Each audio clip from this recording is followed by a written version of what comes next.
सभी को हमारा प्रणाम। बक्सर ज़िले के ब्रह्मपुर से एक बड़ी दुखद खबर आ रही है।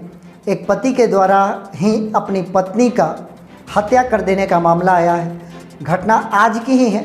आज ही सुबह 8:30 बजे बक्सर ज़िले के ब्रह्मपुर में मंदिर जाने वाले रास्ते की तरफ कुमार मॉल के सामने इस वारदात को अंजाम दिया गया। बताया ये जा रहा है कि अतुल यादव और चांदनी देवी का शादी 15 वर्ष पूर्व हुआ था। इस क्रम में उनकी एक बेटी भी है 10 वर्ष की। विवाह के कुछ समय के पश्चात दोनों में विवाद होने लगा, जिसके कारण दोनों ने अलग अलग रहने का निर्णय कर लिया। एक ही गांव में दोनों लोग निवास करते थे। अपने पैतृक आवास पर पति रहते थे पश्चिम टोला में, और पूर्व टोला में किराए के मकान में पत्नी निवास करती थी। इस बीच पत्नी ने अपने जीविकोपार्जन के लिए कुमार मॉल में कार्य करना शुरू कर दिया और पति दिल्ली में रहकर नौकरी करने लगे। अभी चूँकि लॉकडाउन का समय चल रहा है, पति वापस लौट कर आए थे अपने गाँव पर। किसी बात को लेकर उनके मन में रंजिश चल रही होगी, किसी बात को लेकर ऐसा विवाद होगा। उनको मालूम था कि उनकी पत्नी कार्य करती है कुमार मॉल में। वो वहाँ पर पहुँचते अपने पत्नी को बाहर बुलाते हैं और बाहर बुलाकर धारदार हथियार से उनके गले पर वार करते हैं और उसी समय उनकी पत्नी की मृत्यु हो जाती है।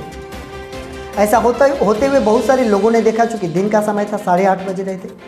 लोगों ने जब ऐसी नृशंस हत्या अपनी नज़रों से देखा तो लोगों ने दौड़कर आरोपी को पकड़ने की कोशिश की, लेकिन बताया ये जा रहा है कि हत्यारा वहाँ से भागकर सीधे पुलिस थाने पहुँचता है। वहाँ पर जाकर ब्रह्मपुर पुलिस के सामने आत्मसमर्पण कर देता है। पुलिस ने आरोपी को गिरफ्तार कर लिया है। लाश को पोस्टमार्टम के लिए भेज दिया गया है। लेकिन इस कड़ी में एक माँ की मृत्यु हो गई, एक पिता जेल चले गए। बीच में बची एक बच्ची जो इन दोनों के शादी और मोहब्बत की निशानी थी, जिसकी उम्र 10 वर्ष है।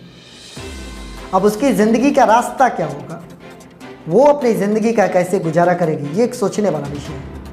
इन तमाम लड़ाई झगड़ों में परिवारें उजड़ जाती है, पति पत्नी अलग हो जाते हैं, कभी तलाक हो जाता है, कभी हत्या हो जाती है। लेकिन इस कड़ी में जो निशानी आपने पैदा किया, उस निशानी के बारे में आप कभी नहीं सोचते। चाहे अलग होते समय, चाहे किसी का हत्या करते समय, आप कभी ये ख्याल नहीं करते कि जो आपके माध्यम से जो उपज पैदा हुई है इस धरती पर, उसकी देखरेख करने वाला कौन होगा। चाहे वो दहेज के मामले में एक दूसरे से अलग होने वाले पति पत्नी हो, चाहे इस प्रकार के मामले में किसी पति या पत्नी की हत्या कर देने वाले हो। इन तमाम घटनाओं में जिसको सबसे ज़्यादा परेशानी उठानी पड़ती है, वो या तो बेटा होता है या बेटी होता है, जो उन्हीं के माध्यम से जन्मा होता है और वो अपने परिवार में अपने आप को लावारिस सा महसूस करता है। मैं आशा करता हूँ कि समाज में ऐसी घटनाएँ ना हों और इस प्रकार की जो बेटा या बेटी अपने माँ बाप से वंचित हो जाते हैं और अनाथ हो जाते हैं, उनकी देखरेख की पूरी इंतज़ाम किया जाए। निश्चित तौर पर यह घटना दुखदायक है।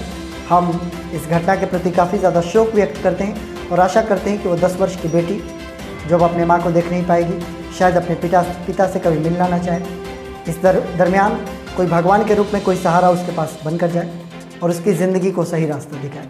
आप हमारे साथ बने हुए हैं, इसके लिए आप सभी का बहुत बहुत धन्यवाद।